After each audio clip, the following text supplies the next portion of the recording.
Mungkin ini asistensi ekonometrika bakalan saya mulai. Sebelumnya saya minta maaf karena asistensi belum bisa dilakukan secara offline karena kebetulan belum ada di Solo sayanya.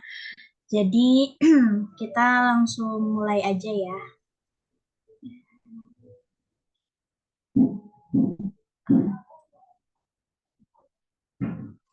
Oke, jadi sebelumnya saya perkenalan dulu. Saya tentor ekonometrika. Nama saya Alia. Jadi ini langsung dimulai aja. Oke, pertanyaan soal nomor satu. Nomor satu ini tuh ada 4 butir soal.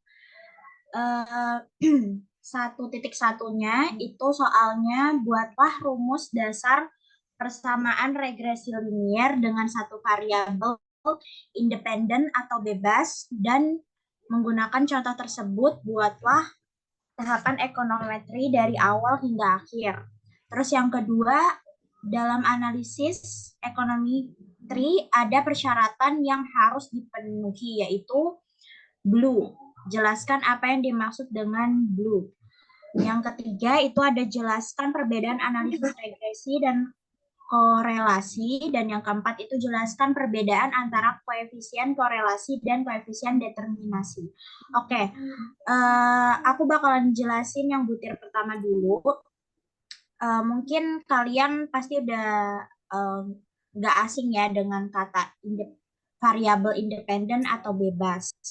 Nah, variabel independen itu adalah variabel yang mempengaruhi.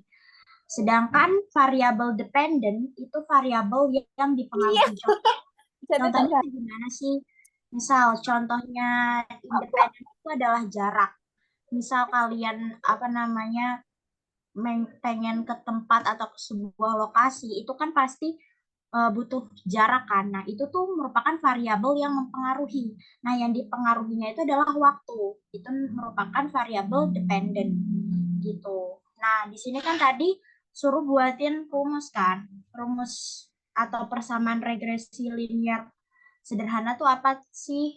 Itu tuh persamaannya Y sama dengan A ditambah BX ditambah ini tuh error term. Nah, Y ini merupakan variabel dependen yang tadi udah aku jelasin. Variabel dependen itu adalah variabel yang dipengaruhi. Sedangkan A ini tuh apa namanya kayak untuk mencari A itu merupakan intercept nilai Y saat X sama dengan 0. Kalian kan pernah ya pasti di matematika itu apa namanya belajar ketika mencari A itu Y sama dengan 0 itu tuh nanti ketahuan A itu nilainya berapa atau X sama dengan 0 itu ketahuan A-nya itu berapa. Nah, kalau misalnya B ini atau beta ya, koefisien merupakan koefisien regresi, yaitu perubahan rata-rata pada Y untuk setiap perubahan satu unit pada X. Nah, kalau misalnya X ini merupakan variabel independen gitu. Karena kan variabel independen itu kan variabel yang mempengaruhi ya. Terus kalau error term ini merupakan selisih antara nilai yang diprediksi dan nilai aktual. Sebenarnya error term ini tuh kayak belakangnya variabel gitu sih. Terus yang ini merupakan tahapan ekonometri. Tahapan ekonometri itu yang pertama itu adalah identifikasi masalah. Nah, kalian tuh harus tahu dulu variabel independennya tuh mana dan variabel dependennya tuh mana. Yang tadi udah aku kasih contoh. Misalnya variabel independennya jarak, terus variabel dependennya waktu gitu. Jadi kalian tuh harus menentukan variabel yang ingin dianalisis dan hubungan yang dihipotesiskan. Terus yang kedua itu merupakan pengumpulan data. Pengumpulan datanya tuh kayak kalau misalnya kalian pernah dikasih tugas ya, kalian kan disuruh tuh coba cari apa namanya pendapatan usaha kalian selama 1 tahun. Nah, itu tuh sama aja pengumpulan data. Atau misalnya kalian mencari variabel independennya nih, jaraknya tuh berapa, terus waktunya berapa. Misalnya kalian menempuh jarak 10 kilometer. Nah, waktunya itu sekitar 1,5 jam atau 2 jam. Itu tuh merupakan pengumpulan data. Terus yang ketiga itu pemeriksaan data. Nah, di sini pemeriksaan data nih kalian make sure dulu nih apa namanya kayak memahami tentang distribusi data, terus yang lain-lain. Itu namanya memeriksa data variabel independen atau dependen kalian. Terus berikutnya tahapan ekonometri itu adalah model spesifikasi. Nah, kalian itu menentukan model yang akan digunakan. Nah, kita kan lagi belajar mengenai regresi linear sederhana. Jadi, ya model spesifikasinya ini mengenai regresi linear sederhana. Terus, yang kelima ini, kalian estimasikan parameter model. Nah, kalian kan waktu belajar pernah dicari, apa namanya, nyari beta sama nilai A kan. Berarti kalian harus nyari B-nya dulu. Nah, di sini itu apa namanya B1 sama B0 atau beta 1 sama beta 0. Nah, kalau misalnya dosen aku itu B-nya itu ini, terus A-nya itu ini. Jadi B1 itu atau beta 1 itu sama aja nilai B. Beta 0 itu sama aja mencari nilai A. Nah, rumusnya tuh ini. Ini rumus untuk kalian mencari nilai A sama nilai B. Pasti kalian udah nggak asing sama rumus ini kan. Karena di soal itu cuman disuruh nyari rumusnya aja, jadi ini nggak perlu aku jelasin lagi ya. Pasti kalian udah tahu caranya ini gimana. Terus yang keenam itu uji asumsi model. Kalian harus ya poin keenam ini tuh kayak kalian masuk-masukin apa namanya nilai B-nya sama nilai A-nya kayak gitu poin keenam. Terus yang ketujuh itu bentar, yang ketujuh itu adalah evaluasi model atau menghitung R kuadrat atau regresi untuk menilai seberapa baik model menjelaskan variabilitasnya atau sama aja simbolnya itu R kuadrat. Nah, ini rumusnya 1 dikurang residual per total ya. Terus yang ke-9 itu adalah prediksi. Nah, kalian kalau udah nemuin nih nilai A sama nilai B-nya, baru kalian bisa prediksi, oh nilai Y-nya tuh sekian, nilai X-nya sekian, itu tinggal disubstitusikan aja. Terus yang ke-10 tinggal interpretasi atau pelaporan. Tinggal kalian menjelaskan nih, atau kesimpulannya lah, kesimpulan dari regresinya itu nilai Y-nya segini atau nilai X yang baru tuh segini gitu. Itu buat poin soal poin 1.1. Terus yang ini tuh kesimpulannya aja ya. Ini sama aja. Terus poin 1.2. 1.2 itu kan apa namanya? Kalian tadi disuruh nyari apa sih itu blue kayak gitu. Nah, blue ini tuh merupakan istilah ekonometri yang singkatannya itu dari base linear unbiased estimator. Jadi merupakan salah satu regresi linear yang bertujuan untuk memastikan bahwa koefisien bentar ini enggak kebaca ya.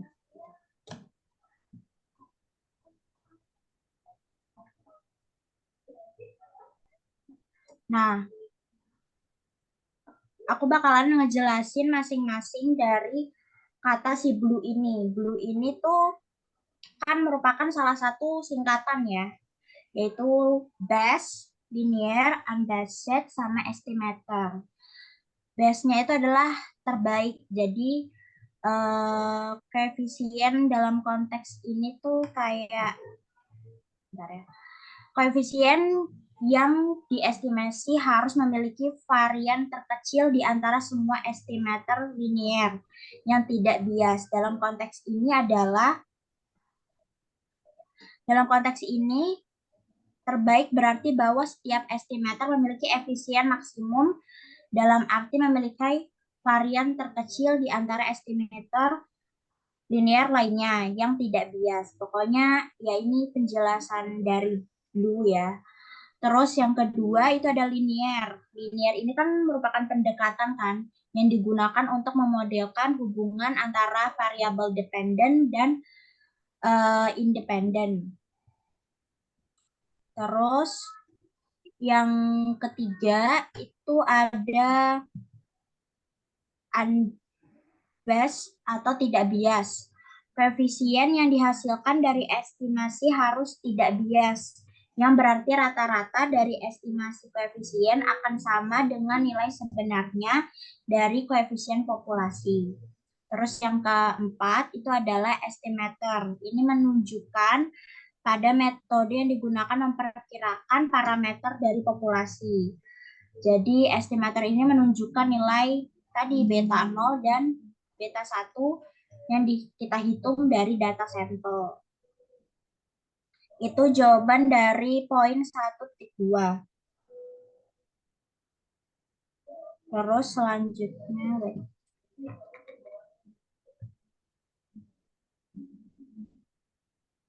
nah kan tadi kan pertanyaannya apa sih syarat-syaratnya untuk memenuhi blue ini kan? Nah, agar estimator memenuhi blue, syarat-syaratnya itu yang pertama adalah linearitas atau hubungan antara variabel dependen sama independen itu harus bersifat linear. Terus yang kedua independensi. Observasi harus bersifat independen satu sama lain.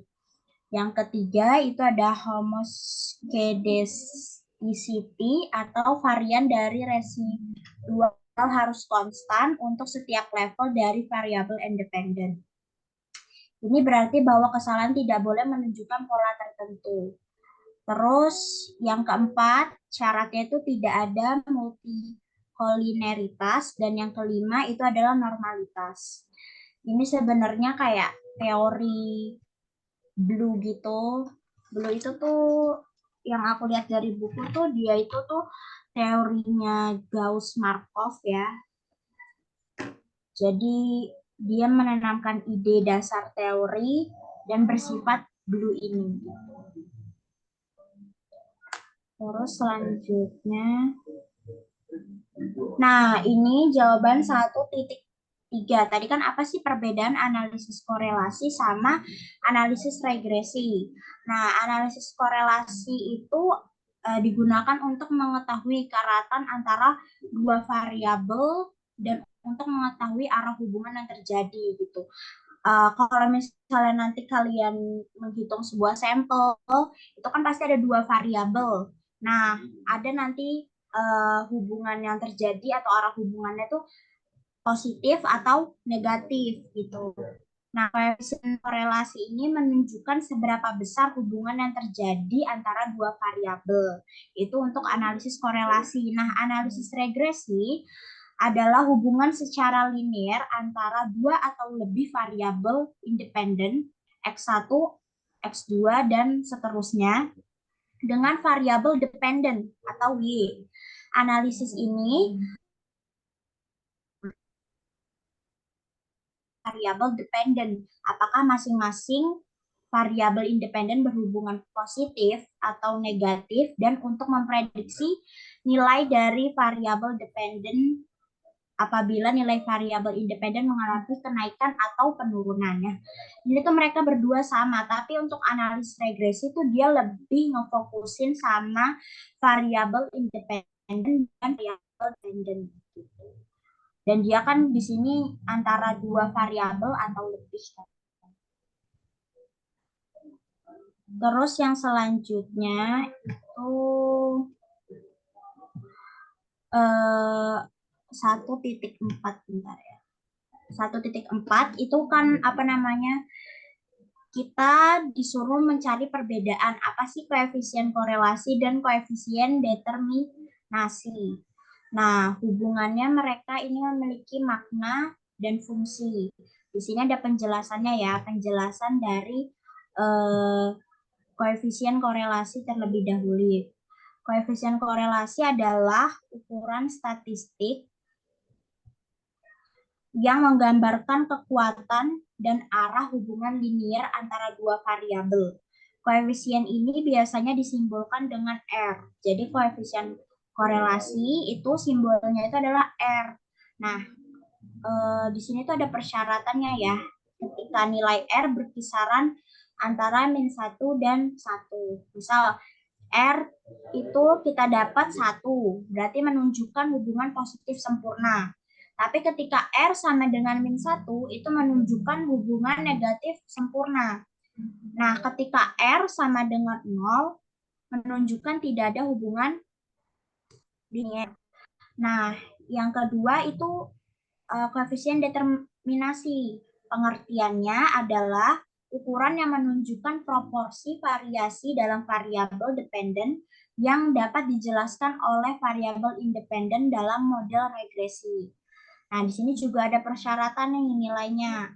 Dia tuh simbolnya R kuadrat kalau koefisien determinasi. Nah, di sini sama persyaratannya. Ketika R kuadrat sama dengan 0, berarti artinya tidak ada variasi dalam variabel dependen yang dapat dijelaskan oleh model. Nah, ketika R kuadrat sama dengan 1, seluruh variasi dalam variabel dependen dapat dijelaskan oleh model. Gitu. Nah, selanjutnya. Bentar ya. Yang ketiga ini ada hubungan-hubungannya. Misal, bentar ya.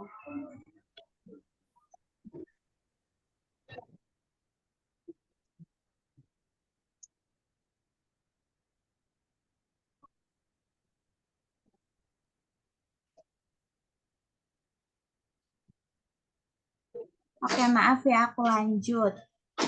Jadi,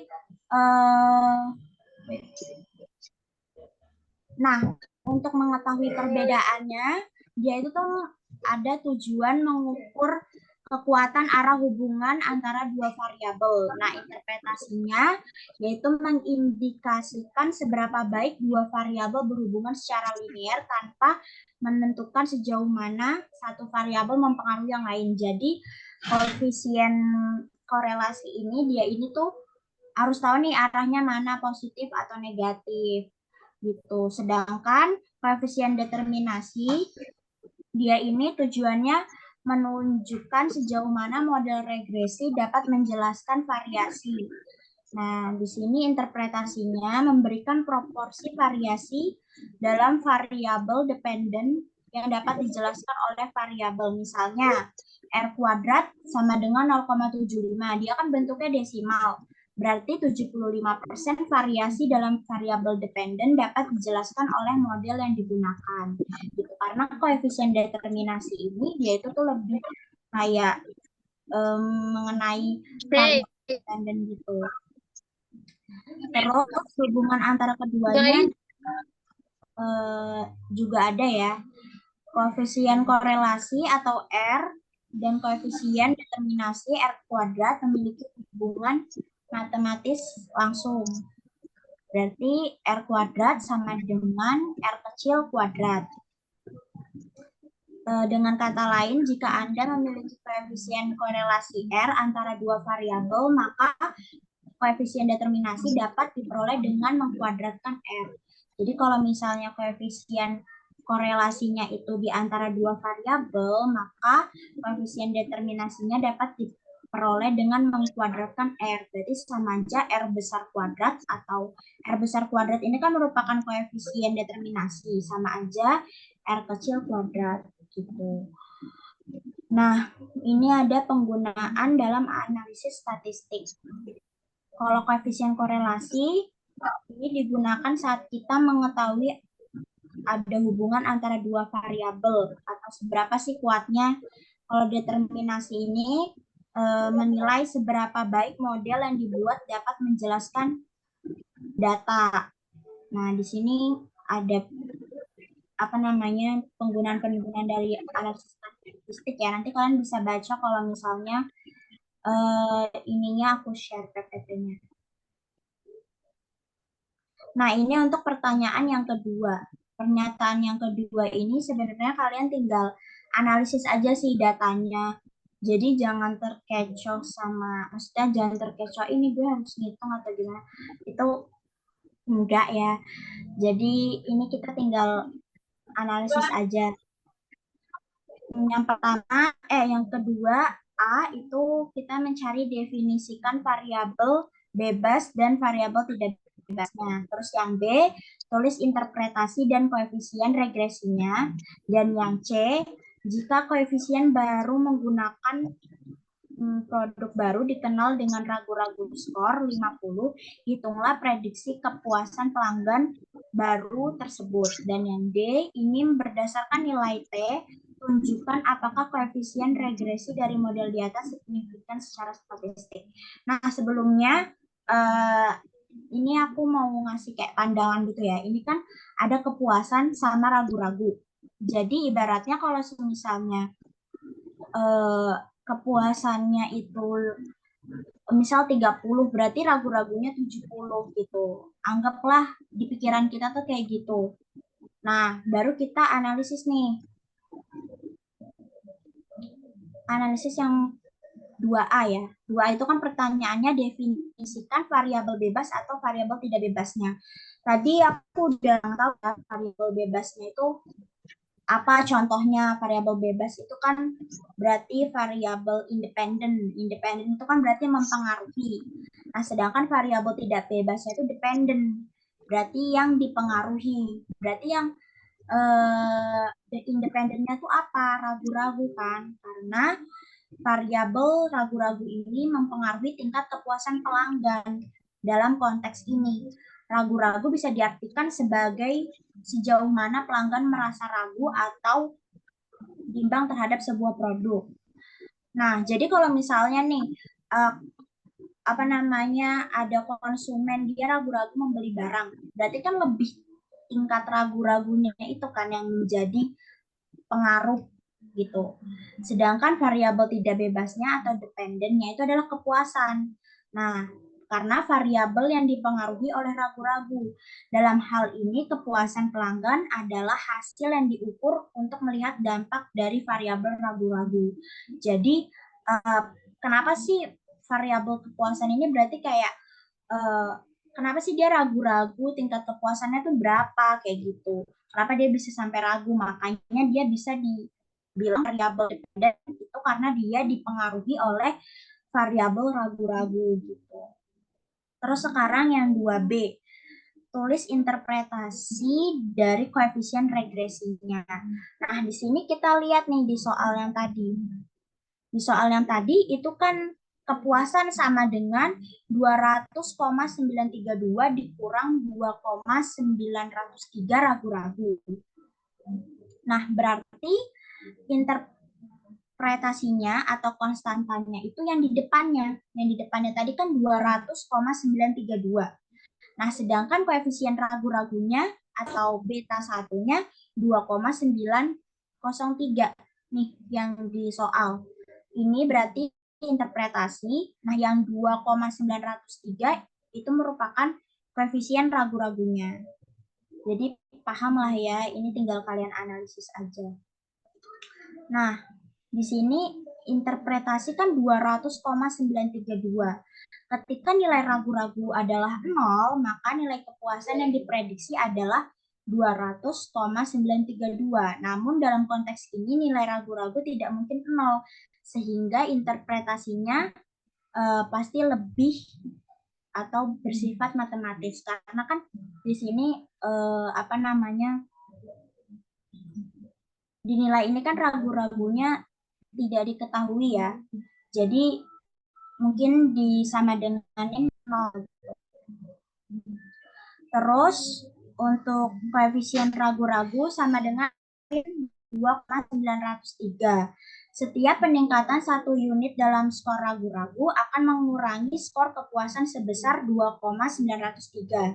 Ini menunjukkan bahwa semakin tinggi tingkat keraguan, semakin rendah juga kepuasan pelanggan. Jadi kalau semakin tinggi keraguan berarti kepuasan pelanggannya juga rendah dong gitu. Terus yang C itu soalnya jika seorang baru menggunakan produk baru dikenal dengan ragu-ragu skor 50. Hitunglah prediksi tingkat kepuasan pelanggan tersebut. Nah, tadi itu di soal tadi kan kepuasan sama dengan 200,932 dikurang 2,903 dikali ragu-ragu kan. Karena ragu-ragunya ini belum diketahui, berarti tinggal kita substitusiin aja. Jadi tinggal disubstitusiin berarti 200,932 si min 2,903-nya itu kita pindah ke depan gitu. Berarti sama dengan 200,932 dikurang 2,903 dikali ragu-ragu. Berarti tinggal disubstitusiin. Tadi kan di soal itu kan ketika ragu-ragu skornya itu adalah 50 kan. Berarti tinggal disubstitusiin aja. Berarti 50 itu kan berarti apa namanya ragu-ragunya kan. Berarti kepuasannya ini belum diketahui. Berarti dibagi kepuasan sama dengan 200,932 dikurang 2,903 dikali 50. Kenapa dikali 50? Karena kita mau mencari kepuasan, dia ini pindah ke apa namanya? Ke kanan ya. Jadinya dikali. Karena bagi berarti kalau dipindah jadi kali. Sama dengan 200,932 dikurang 2,903 dikali 50. Nah, ini harusnya enter ya. Jadinya agak bingung. Jadi hasilnya kepuasannya itu 55,782. Gitu. Paham nggak? Tinggal disubstitusiin aja. Tadi kan ragu-ragunya 50. Berarti kita mau mencari kepuasannya. Berarti tinggal disubstitusiin. Nah, hasil kepuasannya itu 55,782. Jadi, prediksi tingkat kepuasan pelanggan baru tersebut adalah 55,782. Nah, pertanyaan yang D itu berdasarkan nilai T-stat, tunjukkan apakah koefisien regresi dari model di atas signifikan secara statistik. Nah, nilai T-stat untuk ragu-ragu beta 1 itu kan tadi di soal 5,83. Nah, untuk interpretasinya B0-nya itu merupakan min 4,20 yang ada di soal. Nah, biasanya untuk menentukan signifikasi statistik, kita dapat menggunakan tingkat statistik signifikan alfa. Nah, atau sama aja itu 0,05. Jika nilai T-stat lebih besar dari T kritis, maka koefisien tersebut signifikan. Nah, dalam P untuk ragu-ragunya ini kan P value B1 itu kan sama dengan 0,00 yang ada di soal. P value B1, beta 1. Nah, jadi dia ini kan lebih kecil dari 0,05 kan. Berarti menunjukkan koefisien ragu-ragu ini signifikan secara statistik. Nah, sekarang kita ngasih kesimpulan nih. Ketika P value B2-nya itu kan 0,02, dia juga menunjukkan signifikasi karena dia ini lebih kecil dari 0,05. Kesimpulannya, koefisien regresi dari model di atas signifikan secara statistik baik untuk ragu-ragu maupun interpretasi gitu. Jadi apa namanya signifikan statistik ini tuh harus 0,05 gitu. Jadi kalau misalnya dia lebih besar, dia itu tuh tidak signifikasi, tapi kalau lebih kecil dia itu signifikasi. Itu sih teman-teman. Mungkin ada yang mau ditanyakan untuk nomor 1 atau nomor 2?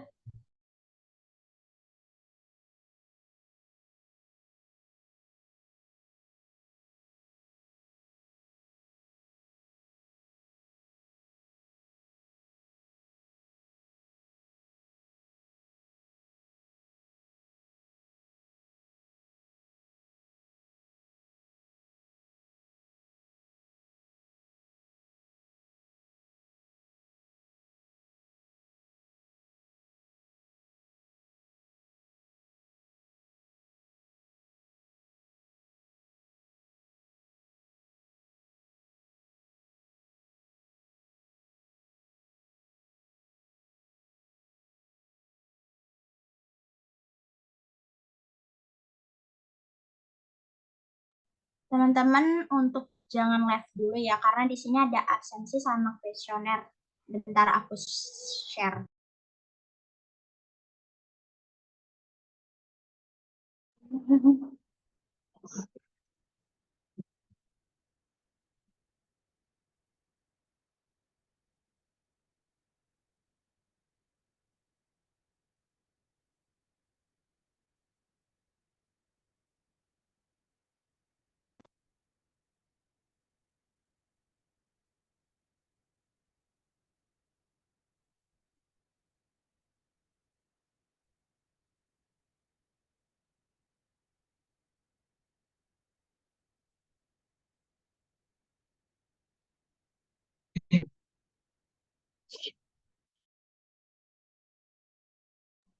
Itu untuk kuesioner udah di-share sama Wisata ya.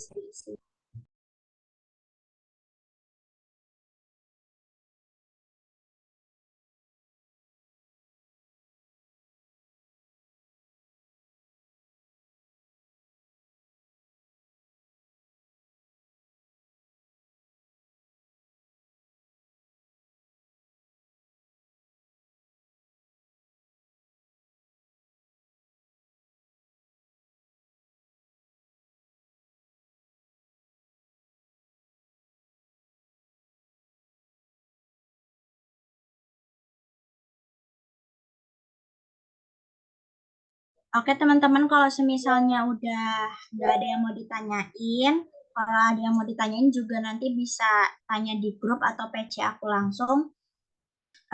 Terima kasih semuanya yang udah join di Zoom ini, dan mohon maaf sekali lagi belum bisa asistensi secara offline. Semoga nilai UTS-nya nanti bagus dan good luck semuanya. Assalamualaikum.